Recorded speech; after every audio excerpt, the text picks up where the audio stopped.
Yeah, man. Hold on for a minute. Let me get right for a minute, man. Checking my Facebook page. Purchase your tracks today. And my Instagram page. And my Snapchat page. We'll get it back. See you flossing on Instagram, stay posted on Facebook. It's the I See What. Yo, what up, man? You already know what it is. It's Mr. I See What You're Doing. And as always, I see what you're doing. Tonight's episode is titled Power, Loyalty, and the Line Between Leadership and Control. A quote I want to give you right now before we get started is power reveals character and awareness restores it. So let's get into it. Like, I'm on location, so I'm going to be in a neighborhood in a short period of time, doing a little something. But right now, we're going to head out. Whatever. The Scotts or Madison? Yes, yeah. So we walk through as I give. First thing first, man. The segment that I have. Trump floats a third term in office. Just an idea, but yet still, it's concerning. It does engage public debate on term limits, and the con is that it normalizes challenges to democratic norms. So we all know the Constitution says that we can't have a president run for 3 terms. And if some of the background is because I'm on location. I can't always sit in the room. I have to get outside sometimes. I have to go outside sometimes and deal with the neighborhood. So that's where I'm at right now, in the neighborhood. Some of the kids recognize me from being in these neighborhoods and speaking on these particular subjects. Let's go back into Trump's third term. You can check the video source for this at www.youtube.com /watch?B. It's going to give you the information that I'm giving you right now. But so 3 terms has never in history become something that a president could do. Not at all. But our president seems to believe that he can have a third term. One of my thoughts was that he would come back as the vice president to someone else, and in turn be able to say that he was and then impose his policies up under J.D. Vance, if perhaps J.D. Vance became the president of the United States. I thought the same thing about Hillary Clinton when she was running for president, thinking that if Hillary Clinton became president of the United States, that we would be operating the country under Bill Clinton's policies, which might not have been a totally bad thing, but I can't verify or say that that's not true. But I mean, yet and still, our president did start out saying that he would be the last president, and he believed that he could have a third term. So in that particular case, I took a lot of interest in what he was saying. And this is some of the research that I came up with.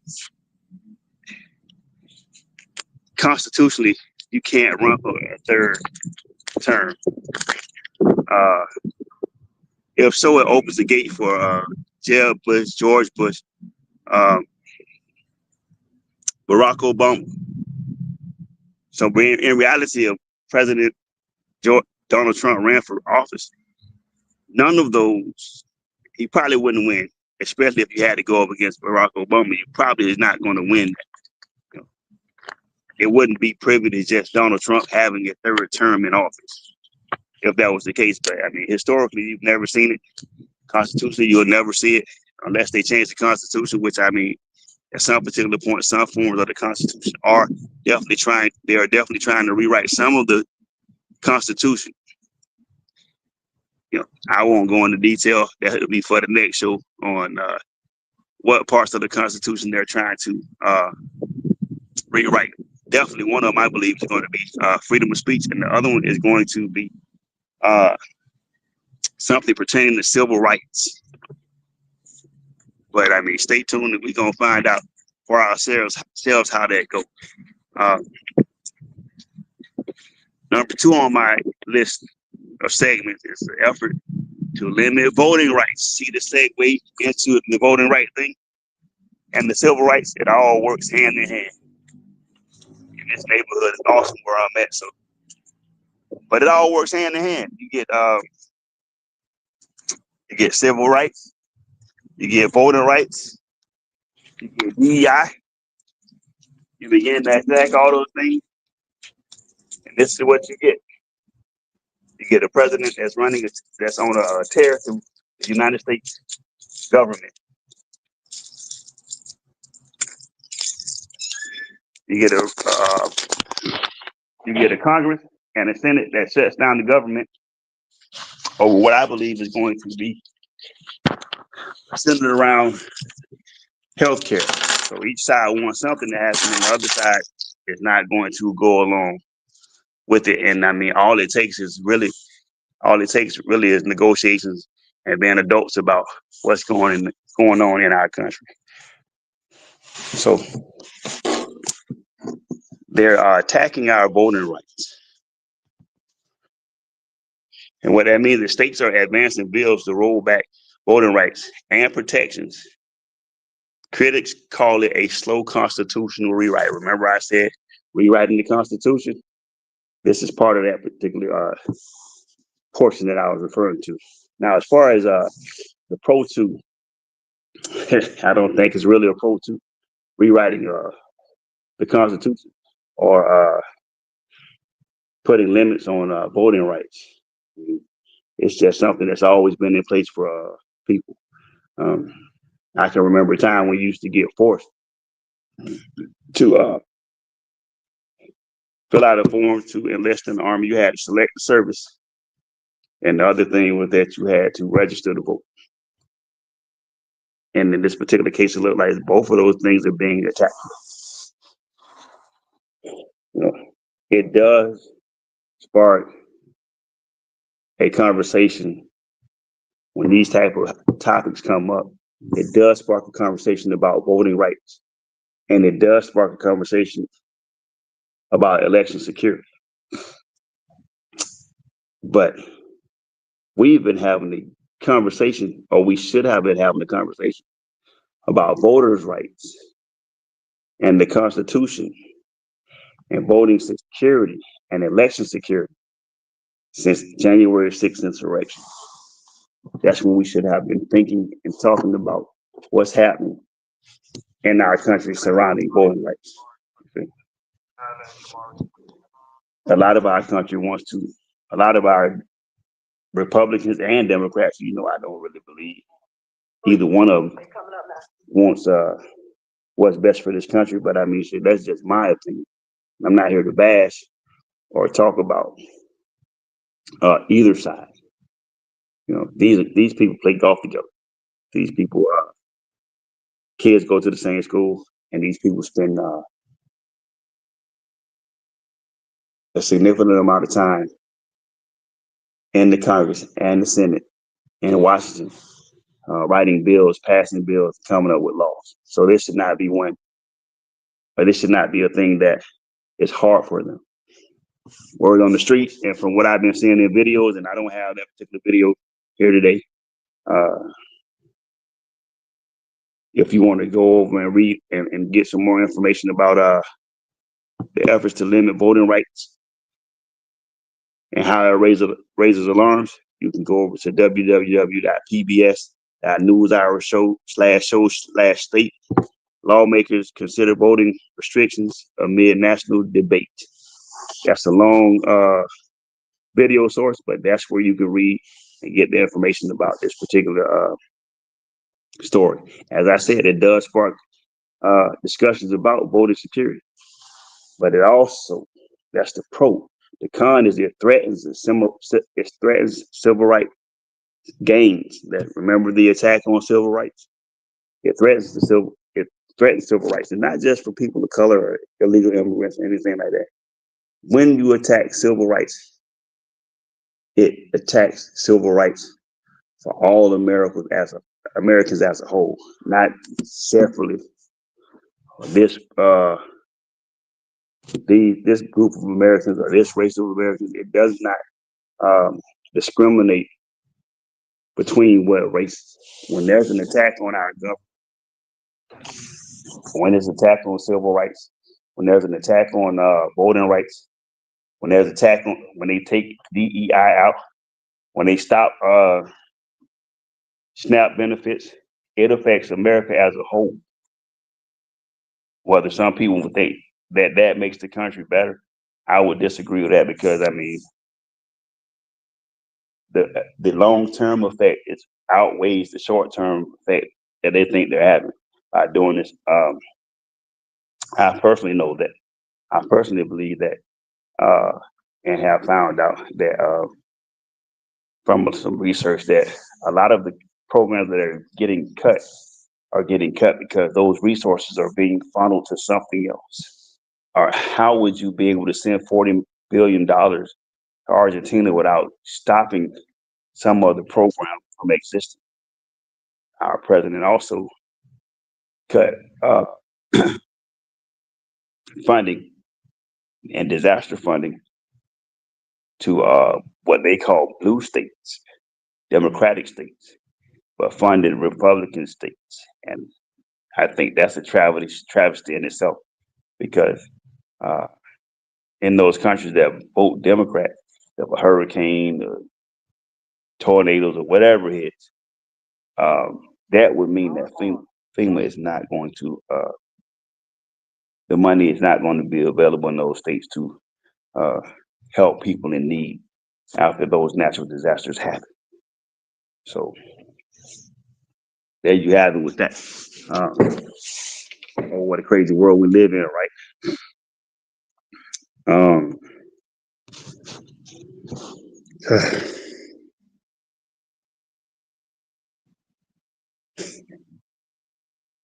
Man, just a short little break in between that. Just a thought, if you would, and we could transition to the next story.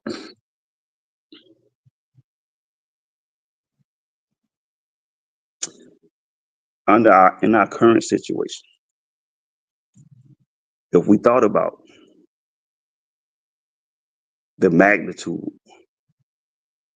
to which things in this country are happening have never happened before and have never ever been able to happen before. I've always stated to you guys that it's not about black and white, it's about rich and poor. And I stick with that. I still stand on the fact that it's not about rich and poor. It's about rich and poor. It's not about black and white. And when you think about that, you have the elites against regular everyday people. You have lawmakers, which you would probably call aristocrats or whatever you call them, against regular everyday people.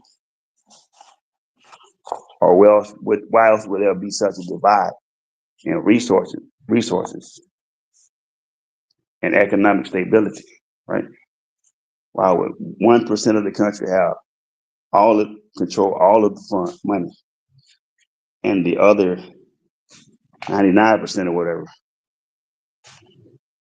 have to struggle paycheck to paycheck? And the promises that were made by our president about what he wasn't going to do or what he was going to do. That's a troubling thing. You feel me? It's kind of scary to think in that manner, that we live in a place where our president has taken to turn our country upside down. Some people may think that he's doing a great job. Some people may not. But from what I'm seeing in the news and the things that I'm researching and finding out, it's more of a negative than it is a positive. And that's not just for people of color or illegal immigrants. That's for everybody. Unless you have a certain amount of money in the bank. That's not a rant. That's just me. And I'm telling you, go do the research on it. Come November 1st, and we're going to get to that soon. Come November 1st, there's something that's going to happen in this country that's going to affect about 80% of this country. But I'm going to hold on to that till I get to that story. But just remember, I said about 80% of this country, 64% of which is not people of color. But hang tight. We live in a country where reports of federal employees feeling political pressure and year-end reviews concerns about morality and neutrality. Neutrality. No, it's neutrality. So, anywho, I caught a story that I fact checked that said Trump was pressuring federal workers to give him a good review at the end of the year. Right? Now, after fact checking that story, that it wasn't true. But the story I just gave you is absolutely positively true. There are reports coming out of Washington and around the country that federal workers feel pressure about the survey that they have to give to Donald Trump and his presidency at the end of the year.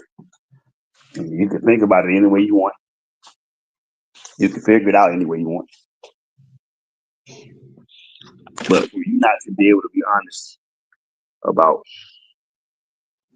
how your leadership is doing, and we all know approval rates and all of that come out, feel like every 6 months the president's approval rate goes up and down. It's really low right now, but the president's approval rate goes up and down.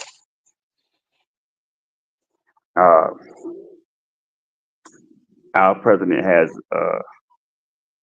began to pressure federal workers through his minions, I would say. And forgive me, I mean, through his minions, I would say, he's beginning to pressure people or use his political power to put federal workers under pressure. Now, you know how that goes.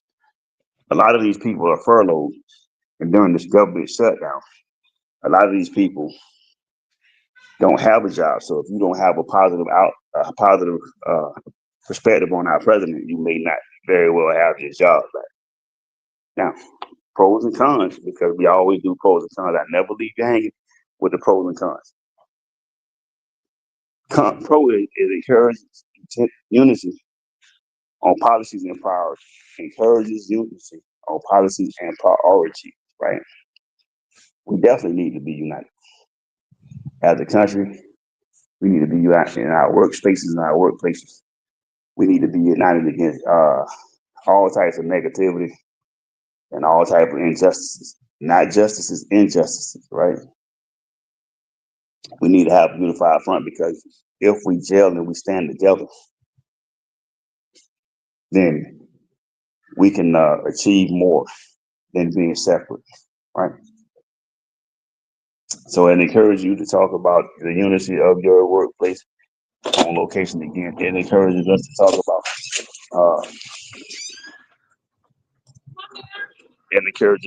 about our government as a whole and what we agree and we don't agree with. You get it? So the con for that, it erodes trust and nonpartisan service. Erodes trust and nonpartisan service. that means that it causes our government to break down. It causes our government to be separative.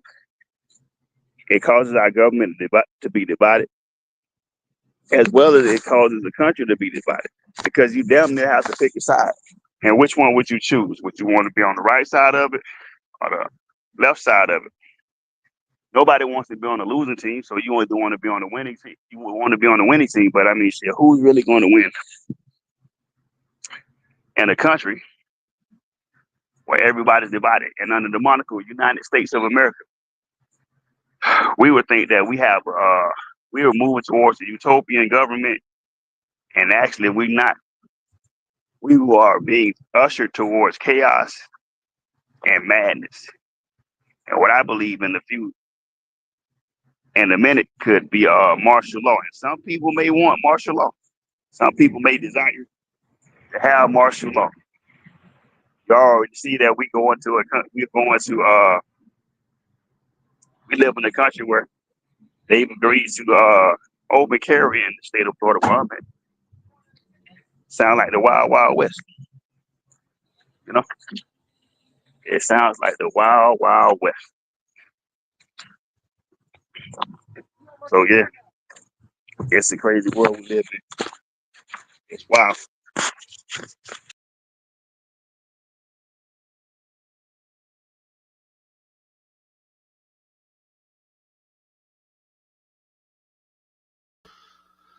You are watching the I See What You Doing podcast with Mr. I See What You Doing here on BFAM 109.6. Looks like we got a little bit of technical difficulty going on. Mr. I See What You're Doing will be right back after this real short break right here.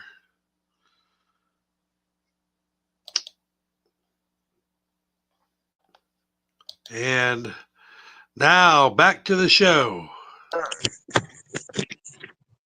So we live in a wild world, man. And if you live in this country, put your seatbelt on because it's definitely going to be a ride. As I said, forgive me. I wanted to take and get out in the neighborhood for this particular show because, I mean, shit, after tomorrow, in my opinion, November 1st, the world we know it may look a little bit different.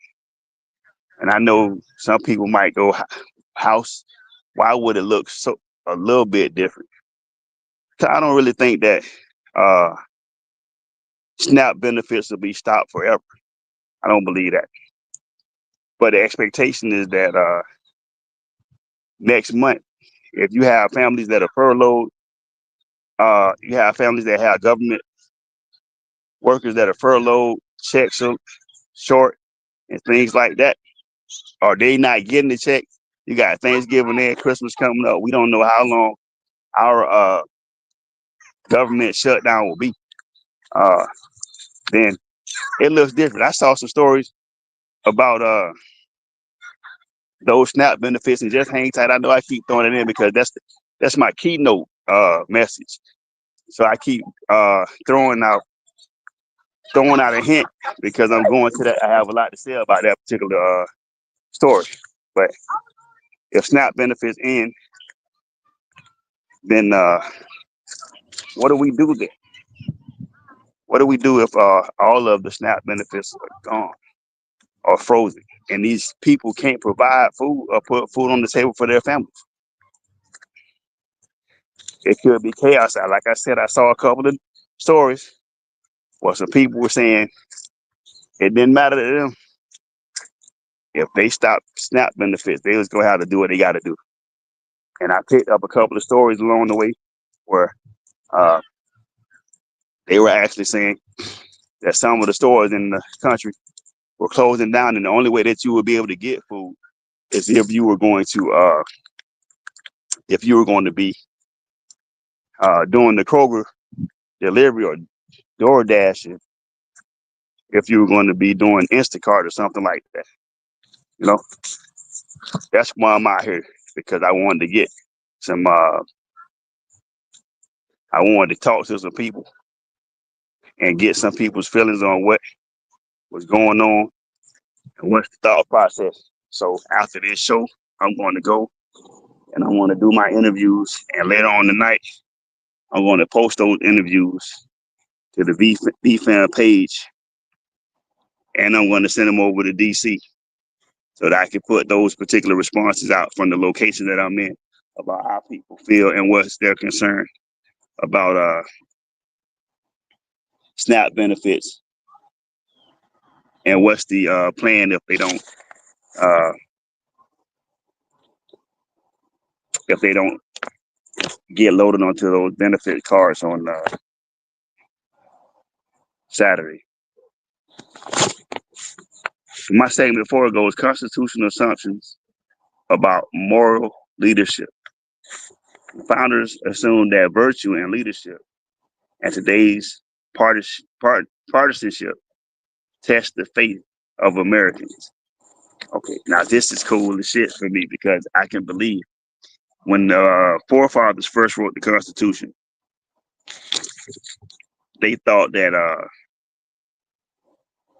morally sound people would get elected to be government officials. When I say morally sound, that means they're people that would do the right thing and do right by the people of America. Now, between that, we have to remember when the Constitution was written and who had rights and who was considered to be American citizens at that time. And as it went along, you have great leaders that come up, Martin Luther King, and you have the Malcolm X's, and you have the J.F. Kennedys that fought for every American to have equal rights, civil rights, affirmative action movements, diversity, equity, and inclusion, and all of those things, right? When you wrote the Constitution of America, the George Washingtons and the Thomas Jeffersons and the one black guy that's on the back of the $2 bill that was in that room, you know, and I think they said it was an alien in that room too, but shit, or shapeshift or whatever, but those conspiracy theories. What I'm trying to get at is that when you choose an American politician to go to Washington or go to Congress or go to the Senate to represent you, they sell it to you as they're going to go out there and they're going to fight for the people and they're going to do the right thing when they get up to Congress, or when they get up to the Senate, they're going to do the right thing for the American people. We would all like to believe that that's the truth.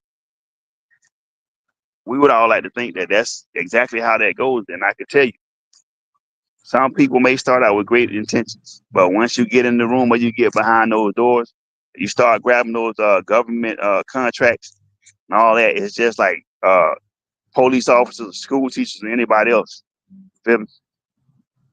It all sounds good when you say it, but when your morals get tested, or you take you take your proclivities and your secrets to Washington or to public office in these state offices or city offices, we don't know who's going to show up. Mind you, now I believe every man has the right to say what they have to say. Every man has the right to feel how they want to feel, but we don't know who's going to show up. It's like the previous story and ones I've spoken about before on my podcast. And I just want to let you guys know we're in the week 3 and I'm so happy to be back. But we don't know who's going to show up. Somebody who joined the sheriff's department could possibly have been a pedophile that nobody's ever caught. A habitual alcoholic. I mean, somebody in Congress could be a functioning cocaine addict, anything like that. And then they make a mistake and something happens. Some of them get behind those doors, man, and they get white envelopes on their desk with certain amounts of money in it, and then doing what's right by the American people becomes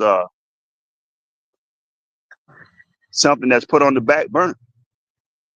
It's not about the American people anymore because I got a family to feed just like everyone else, you know. So the Constitution was definitely written on the premise that morally sound people would become representatives and presidents and senators and house speakers and mayors and governors and police chiefs and all of that under the Constitution. Because when I say police chiefs and things like that, it's because the police officers do also swear to uphold the Constitution of the United States. They do. Police officers swear to uphold the Constitution of the United States. So all of them are operating under the law and under the Constitution. But is everybody morally sound? I beg to differ with that. So the assumption that everybody was going to be able to, or the American people were going to choose morally sound people was a little bit far-fetched. Why? Because everybody's not morally sound. It would behoove me to tell you that some pedophiles voted for the person that had, and you can identify who's similar to you, had similar proclivities, some of the same mannerisms and proclivities that they had. So, yeah, I mean, it was a good thought, and it was a misleading assumption to think that everybody who goes into those particular offices are going to be morally sound, if you will. Pros and cons, though, because I mean, we have to do the pros and cons, right? Approach to that is that particular Constitution and the assumption that leaders who are going to have moral leadership promotes ethical self-reflection and leadership. It promotes ethical self-reflection and leadership. Yeah, that might have been a con. The whole thing might have been the con, but that definitely might have been the con. Uh, self-reflection. Self-reflection is looking in the mirror and being honest about who you are and where you are in life. You feel me? It has nothing to do with you looking and thinking to yourself, once I become this type of leader, I'm going to be a good person. Feel me? You know what I'm saying? That's not how that works. And the second is a con. It reveals structural vulnerability to immorality. Well, that kind of goes with what I was saying when you say that when people go to up there to the Congress or Senate or House Representatives or whatever, when they go to Washington to the state Senate or even to local government, who you are comes out. Who you really are comes out. You put on a mask while I'm running. I say all the right things while I'm running. And then you get behind closed doors and you celebrate with the people that voted for you. And then you go in those particular offices. And then it becomes something else. You feel me? We're not standing no morals then. I made it, you feel me? You can't even pick up the phone and call these people sometimes. Have a conversation with them about shit that's going on in your life or your concerns. So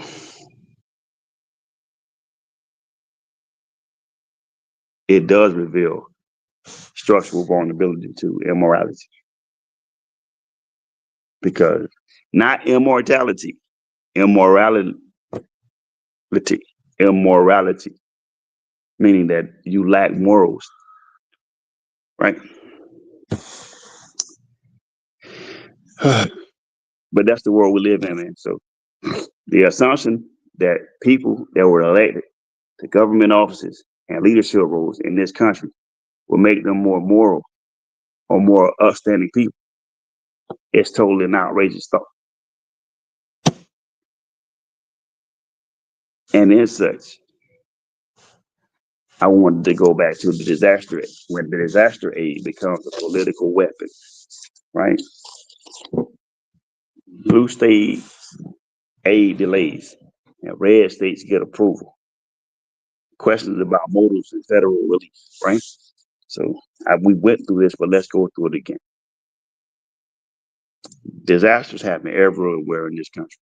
And for the first time in the history of this country, we have a president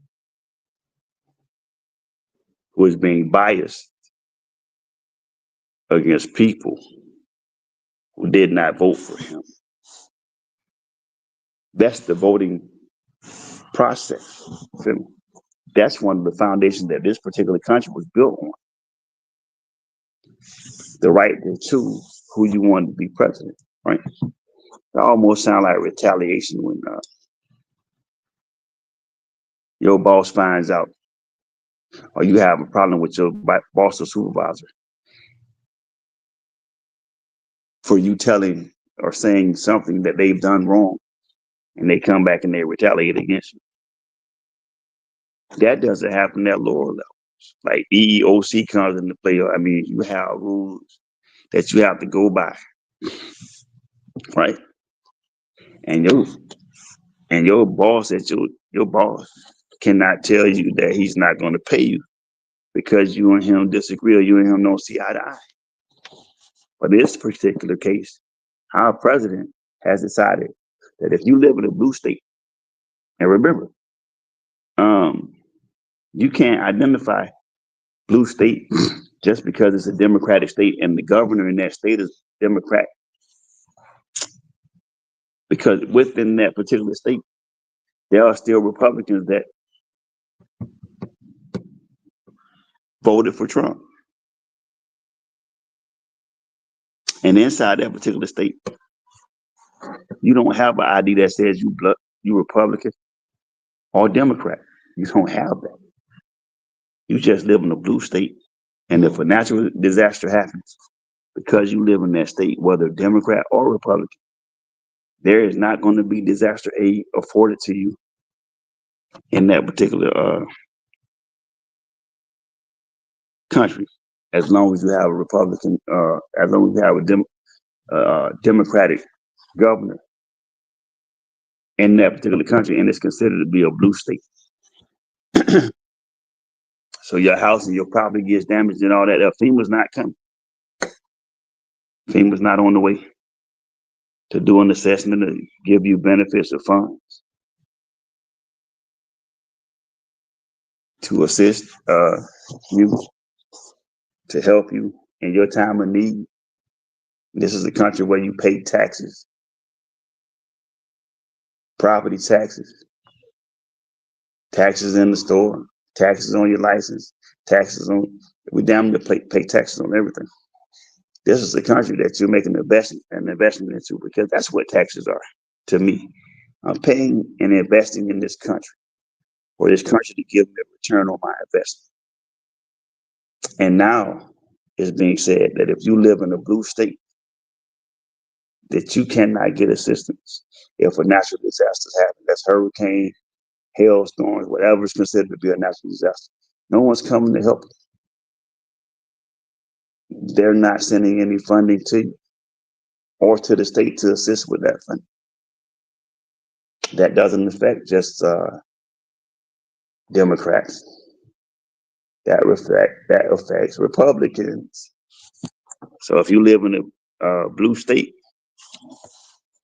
and a natural disaster happens, SOL, shot of luck. That's the climate that's the climate in the country that you live in. You have congressmen, senators, presidents, and everybody throwing tantrums like big fucking kids. That's what you have. It does promote transparency and oversight, which is a con. Which is a pro, because most people need oversight committees, and they need transparency. And now you get to see for yourself, and you get a look right into the crystal ball to see this is happening. Feel me? This is the person that some Republicans voted for, and now and I'm not questioning you, or I'm not trying to beat you down for your vote or how you voted. None of that shit.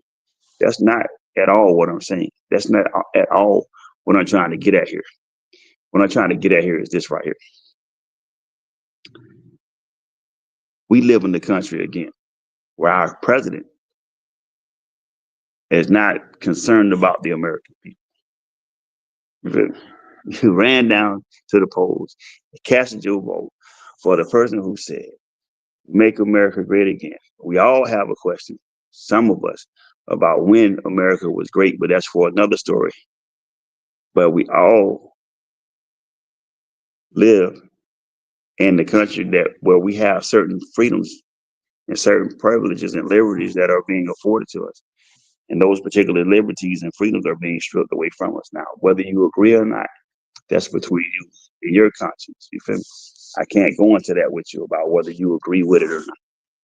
I can't go on and on about whether I'm right or wrong. That's just what I believe. And you must respect what I believe. But just think about it for a minute. Affirmative action, DEI, and those type of programs, the premise and the thought would be that they were created to help people of color. That's not what the case is with that. It's really not. It's really not. But the con is that it deepens partisan resentment, right? That's the negative against this thing, right? People begin to resent, and maybe that's part of the plan. You begin to resent the idea that we have a country where we have Democrats and Republicans, and then somebody will start calling, why it can't just be one party? Why can't it just be one party? Makes no sense for it to just be one party. You feel me? Every superhero has to have a villain. I saw videos about Democrats showing up to get the thing going and get the government back started, and Republicans not showing up. You know what I'm saying? It's the most unbelievable thing in the world. But these are the people that we voted for. So shit, it's not just no one person. Shit, I went out and voted too. I won't tell you who I voted for, shit. But I went out and voted too. You feel me? But these are the things that you get to run into. Right? Oh my goodness, man. Oh my goodness. So again, right now I wanted to tell you, let you know that I'm still sending out and giving away a copy of the outline for the podcast. I haven't gotten anybody for the first one. You can always catch me in the middle of it at I see what you doing podcast at gmail.com. And you can get you can get an autographed copy of this particular outline for today. Number 6, voices of awareness and action. No kings and restore the vote movements. I didn't even know about a restore the vote movement, but it shows citizens are demanding accountability and awareness. It could possibly become resistance, but at this particular point, it shows positive movements. The movements were peaceful. You know, one of the poses it promoted and it encouraged civic engagement. The con is there was a risk of polarization, and I think that civil engagement is great, right? Because you get to talk about. Uh, it creates a space for positive conversation about our government. It causes people to reflect on the choices that we made concerning our government over the last 2 decades and the choices that we made as president. And then it forces us to talk about how did we get to this particular point right here? How did we get to the point where uh, we're having conversations and we're feeling uneasy about our economy and food prices and our national debt going up, the tariffs that they put out. Shit, I mean, you always knew it was tariffs on some shit. I'm sure people that are in the know or that look into these particular things, you know, there's a tariff on some things, but shit, now the tariffs are outrageous, and mind you, I saw an article before I got here today on this particular podcast where Trump was loosening some of the tariffs that he has on China, and I mean, I understand why that would be. Because if you play the game so long and you find out that it's not working for you, then you got to revert back to what works for you. Um, I mean, it was at first it was a show of power, but now uh, it's not that. So no king uh, and restore the vote movements around the country we're sending a message not just to our president. You would think that it was just to our president, but it wasn't necessarily directly to the president alone. It was to the leaders of this country who have for so long stood around and made promises that they could not keep. You feel me? Outrageous promises. There's a democratic process that goes along with this thing, and you have to operate up under that democratic process. And if you don't operate within the lines or the rule of law, then there's there's uh there's a consequence that comes along with that. You feel me? Whether it's being ostracized in the public eye, or whether you have to fall, whether you have to be um, addressed as a criminal for breaking federal laws or local laws. But there's a democratic process that goes along with being a lawmaker, and there's some rules that you have to go by, and there's some stuff that you can't step outside of. When we first heard our president say the things that he said about what he was going to do uh, when he came into office, a lot of people panicked, like this dude got to be crazy, right? Took it for a joke, and I still stand on this right here. There has not been a law or a process that has gone or has been administered under President Trump that I consider to be legal, unless it falls up under the jurisdiction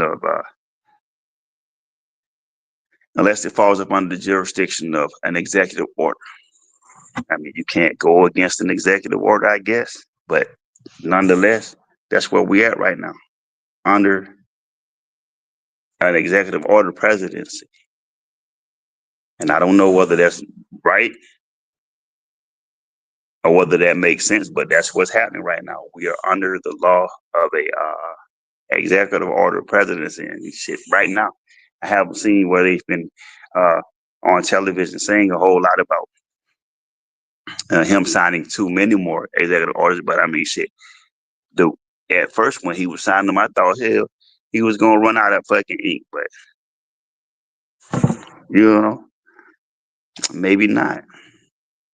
Somebody could have just told him, no, we can't continue to do that for 4 years because you do know that those particular executive orders can be overturned by an executive order when the next president comes is sworn in. And we can move into representation and reality. Bill Mayer. Bill Mayer noted the lack of black participation in No Kings protests. You know, activists say misrepresents who's really on the front line, right? Very first thing I want to say about it is this right here. You ever look at something and say, I don't really need to get involved in this, you feel me? Right? We as Americans we never had a king. Or did we? And that's why I wanted to go today. Boston Tea Party, when the English first arrived to this particular country, when they came over, and you know the thing, the British are coming. When the British came to this country, and they had that Boston Tea Party, and they fought for their freedom. They had a king. My thing has always been this right here. If you always had a king, then 9 out of 10, still a king. What do I mean by that? When Queen Elizabeth passed away,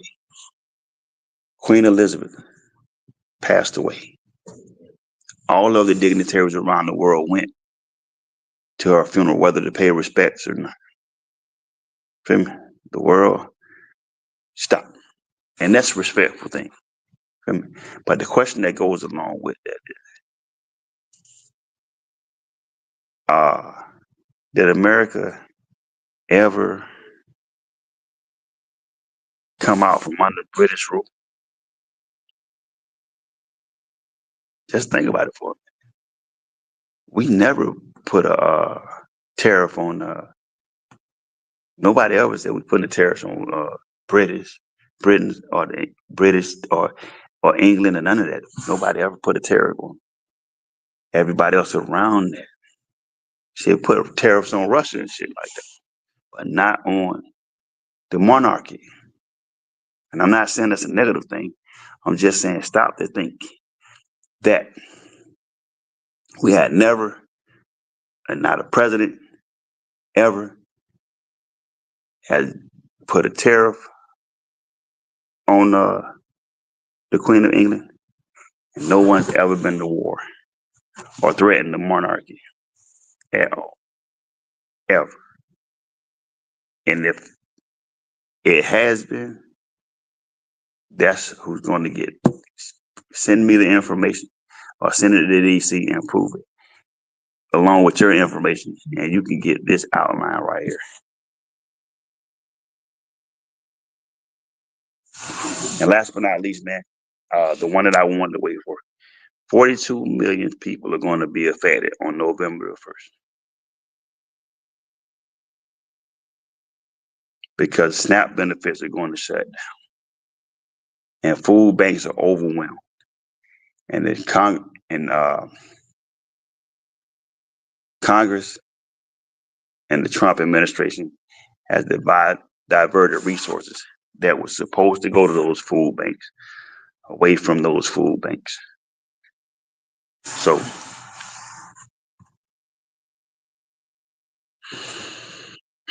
I've heard the stories, I've seen the TikTok post, I've seen the Newsweek post, I've seen people posting on their Facebook page that if those SNAP benefits don't come on November 1st, then they were going to have to do what they had to do. What does that mean? That means run up in stores, rob, loot, all the kind of chaos and anarchy that goes on when you're trying to push people towards martial law. When you're trying to push people towards being able to send a National Guard in each and every city in America, because that's going to affect each and every city in America. Now, mind you, as we talk about this, you would think that was something that's geared towards just people of color or minorities. And in this particular case, 64% of white America, 64% of the people that are on SNAP benefits are white people. You ain't got to check me on it. Go check it for yourself. That's how you find out that information. You feel me? Now it does raise awareness on the economic inequality, and I talked about that. It's really about rich and poor. It's about the money, man. And if you follow the money, you see. Now that does not mean that I'm condoning sitting down and not doing something that benefits yourself. But I'm just saying. And the other thing is this right here. It exposes fragility of social safety nets. You feel me? And with that being said, I'm going to go ahead and give you the pros and the cons. It pushes for visibility and inclusion, and it can be misinterpreted as division. Those were the pros and cons from Bill Mayer and his idea that a lot more black people should have showed up to No Kings. You know what I'm saying? Tonight we looked at power from every angle, from the White House to the streets. We saw how loyalty can blur into control and how awareness pulls us back to purpose. Power will always test character, but purpose restores it. That's my time, man. Before I go, I want to leave with a quote, and then I'm going to go. I love you all. Purpose is power, and awareness is the first step to change. Y'all be easy out there, man. I'm Mr. I see what you're doing until next week. I see what you're doing, man. Yes, sir. www.enter-effect.com for more info, beats, and designs. Beats available for $30 and exclusive beats starting at $150. Make your next move. Shawty, I'm with your girls, I do my do. So we can all go. Hey man, I'm going in there with this real man. She be on the team. Yeah.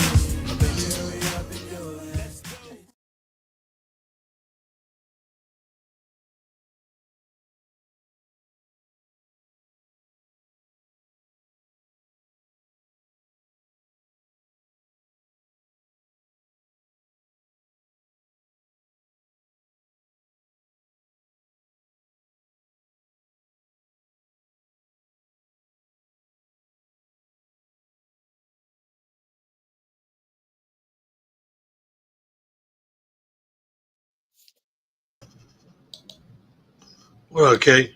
What up, man? Man, you got a whole bunch of different things going on. Huh? You had the other phone. I got you. I see it. Yeah, switch to them. All right, good. You got 3 minutes still. You want me to send you send you a picture of the pit numbers? Yeah. All right. Great show, man. Kick-ass show. I appreciate you, man. As always, man. Trying to do it how I got to do it, man. Man, the whole time. All right, I'll send you a picture in a little bit. Yes, sir. Appreciate you. All right, see you at 9:30.